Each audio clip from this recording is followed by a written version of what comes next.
Welcome! Today we're going to look at clearing the unable to initialize error, followed by a 2-digit code, on your Brother MFC-J6555DW. This video will cover multiple models. Even though your machine may not match the model referred to on the screen, the overall process will be the same. The unable to initialize error, followed by a 2-digit code, appears if there is paper or other foreign objects stuck in your machine, or if your machine is experiencing a mechanical malfunction. We will begin by opening the scanner cover.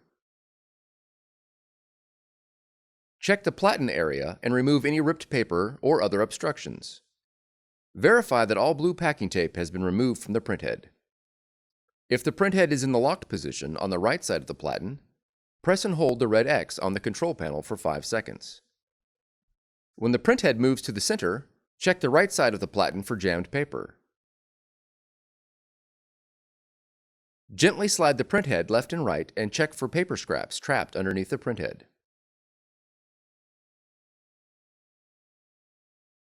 Leaving the cover open, turn to the back of the machine and open the jam clear cover. Remove any jammed paper by gently pulling with both hands. Close the jam clear cover. Returning to the front of the machine, close the scanner cover. If the error message continues, unplug the power cord from the wall for 2 seconds. Then plug the cord back in. The error message should clear. Next, you will need to print a quality check sheet to verify that your machine is printing properly. On the touchscreen, press the ink icon. Then press Improve Print Quality. Now press Check Print Quality. Then press Start. If the quality check sheet prints successfully, the error is resolved. Press the Home button to return to the home screen.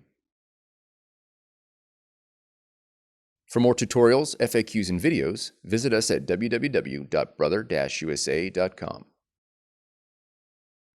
If you found this video helpful, be sure to subscribe.